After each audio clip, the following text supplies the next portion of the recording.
Uy, mag-uuwi ka coffee ha si Pangulong Bongbong Marcos ng $22 million uy na investment pledges. Again, pag naririnig niyo yung investment pledges, hindi ibig sabihin yan ka coffee lahat ay masasai katuparan, no? Ang assumption niya natin diyan kahit 50% lang diyan pero malaking bagay po yan. Hindi po biro itong $22 million na investment pledges na nakuha po ng ating presidente kasabay po ng kanyang pagdalaw diyan po sa ASEAN Summit, diyan po sa Indonesia na kasalukuyan pong nagaganap. Kung matatandaan ninyo, September 5 o September 4 ng gabi ka coffee o ng hapon, umalis po si PBBM patungo po dyan sa Indonesia para dumalo nga ito sa ASEAN Summit. As isa po ka coffee, doon sa mga agenda ay ang pakikipagpulong po sa pribadong sektor, no, sa mga negosyante at ang isa sa objective din natin kung bakit tayo dumalo dyan sa mga pumupuna, bakit may mga foreign travels ang ating presidente, parte po yan ng kanyang trabaho. At isa nga sa objective ay makahikayat po ng mga investors, no, na magpasok kayo ng puhunan dito sa Pilipinas, mamuhunan kayo dito, magtayo kayo ng mga negosyo nyo kasi malaki po yung magiging impact niya sa ekonomiya ng Pilipinas. It does not only provide jobs for Filipinos, syempre it helps the economy, no, makabangon lalo na katatapos lang itong pandemic. Again, itong $22 million investment pledges pa lang po ito, no. Pero hindi ibig sabihin ay walang mangyayari. Medyo mahaba-haba lang din ang ating proseso diyan, pero diyan naman nagsisimula ang lahat dito sa mga investment pledges na ito. So wag agad nega. Yung iba kasi sasabihin, yan na naman investment pledges na naman yan. Anong nangyari doon sa mga previous pledges? Actually, marami ang nangyari, no? Doon sa mga investment pledges. Hindi nga lang natin masasabi na 100% ng pledges ay nare-realize. Syempre, it has to go through process, no? Ma-identify mo diyan. Yung iba kasi negosyo, may hindi pa pasok, medyo may mga violations sa ating batas at hindi pa dapat pahintulutan. No? Syempre, yung mga feasibility studies din yan na kinakailangan gawin. Pero again, diyan nagsisimula yan. Kung hindi magsisimula sa investment pledges, saan tayo magte-take off, di ba, sa process. Balitang ito ng CNN Philippines, Marcos's Indonesia trip rakes in $222 million in investment pledges. President Marcos secured an additional 22 million worth of investment commitments during his visit to Indonesia, the palace said Wednesday. Ngayong araw lang po inilabas yung report na yan, yung balita na yan ng Presidential Communications Office o PCO. Sa isa pong statement, sinabi ng Malacanang na ating pong presidente ay nakatanggap po ng investment pledges kasunod po ng kanyang pakikipagpulong. Tinatagalog ko na ka-coffee, ha-English kasi. Kasunod po ng kanyang pakikipagpulong sa mga executives po ng Indonesia-based companies na ang involvement po o ang kanilang line of business ay nasa animal health. Yan, lalo na po maraming animal lovers dito sa Pilipinas, no? At isang magandang market din ng Pilipinas when it comes to this industry. Ganon din po sa artificial intelligence, AI, ka-coffee, nako, booming industry ito. And of course, ang digital connectivity which is kailangan natin dito sa Pilipinas. So yan po yung mga industriya na papasok dito sa Pilipinas. Sabi po ng palasyo, sabi po ng Malacanang, ito pong PT Vaxindo Satuano Santara. Yan. Sino taga-Indonesia dyan ka-coffee? I think familiar kayo sa kumpanya na ito, no? PT Vaxindo Satuano Nusantara. Nagpahayag po ito ng interest na mag-i-inject po sila o magpapasok po sila ng $2 million sa investment sa veterinary vaccines. Ayan. Bago, no? Meanwhile, PTWIR Asia TBK, isa pong firm na involved sa artificial intelligence, nag-commit din po ito ng $20 million sa ating local market. Si Marcos po ay nakipagpulong din po sa Pacific Satellite Nusantara, ayan, which earlier committed to launch satellite internet services in the Philippines. Uy, malaking bagay ito, ha?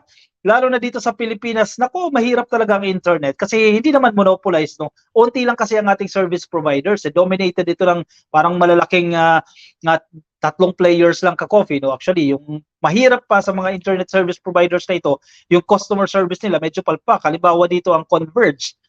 Kung masiraan ka ng internet, minsan naabuti ka ng isang buwan bago maayos o bago ka puntahan, no? So, magandang development ito na may mga ibang players na papasok sa industriya, no, kasi again dominated nga ito ng ilang grupo lang, no. Iyang pong Pacific Satellite Nusantara, yan, nag-commit po sila na maglo-launch ng satellite internet services dito sa Pilipinas. Again, trabaho po yan para sa mga Pilipino. According po sa palasyo, Pacific Satellite Nusantara is scheduled to launch a new satellite within the year. Uy, agaran ito, ha. Ngayong 2023 din po ilulunsad itong project na ito ng Pacific Satellite Nusantara. with an allocation of 13.5 GPS, a gigabyte per seconds of bandwidth for the Philippines. Mabilis ba yun? Malakas? Anyway, hindi tayo familiar dyan sa mga measurement, no? Marcos is in Indonesia until September 7. Uuwi na po siya bukas at matapos po ang kanyang pagdalo sa 43rd ASEAN Summit dyan po sa Indonesia.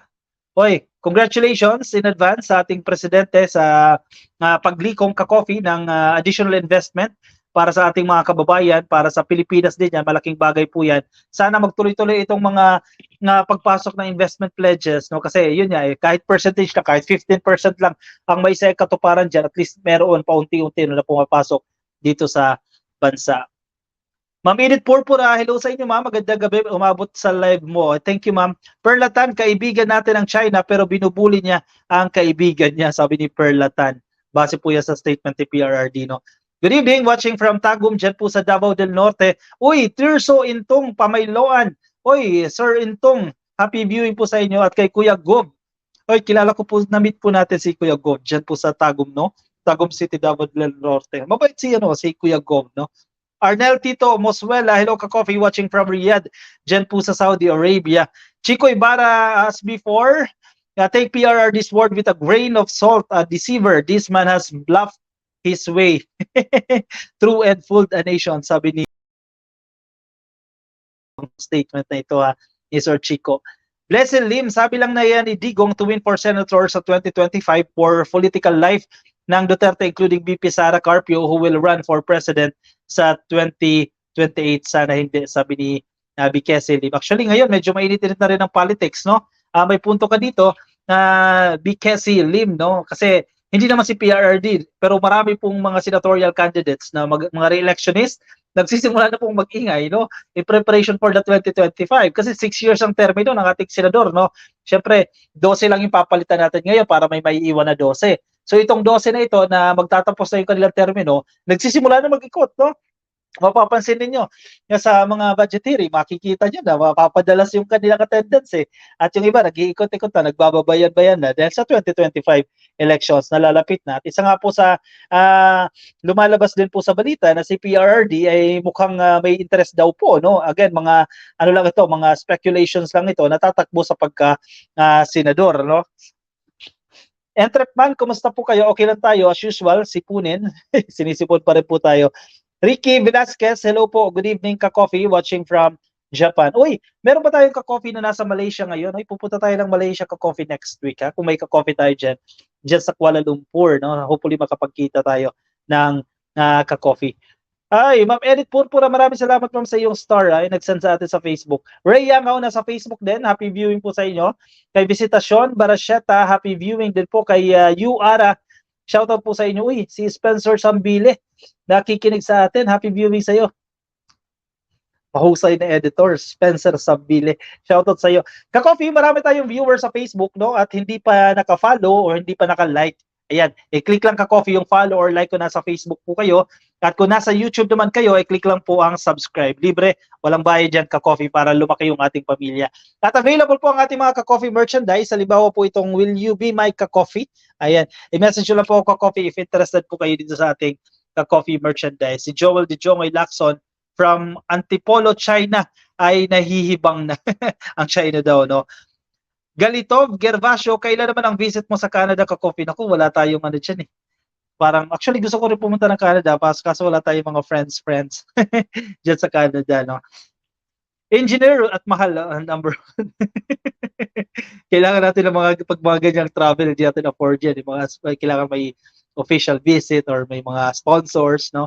Engineer Rodolfo Reyes, sir, na-miss kita, ha? Parang ang tagal mong nawala at hindi nag-comment sa atin.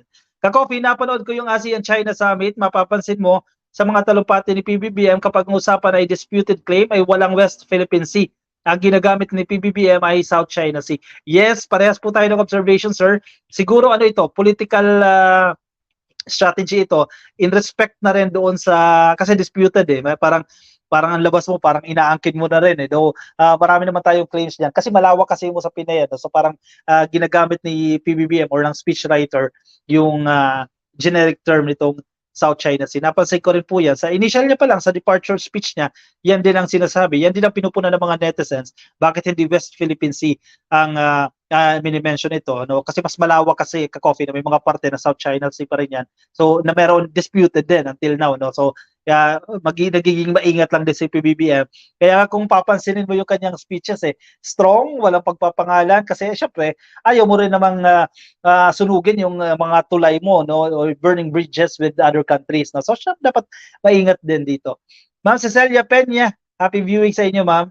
Ay, ka-coffee, magandang gabi. Yan, nasa Kuala Lumpur pala to si Malaysia si Sir. Sir Rodolfo Reyes, Sir, PM tayo, Sir. Taga KL pala. Punta ako dyan, Sir, ng Sunday, no? Until Thursday. Hopefully makapag-meet tayo, Sir. Baka malapit lang, no? Sir Engineer Rodolfo Reyes. How are you? Shoutout po sa inyo. Ka-coffee, like, follow, share Ka-coffee sa Facebook, YouTube, libre, walang bayad po yan. May isa pa tayong topic.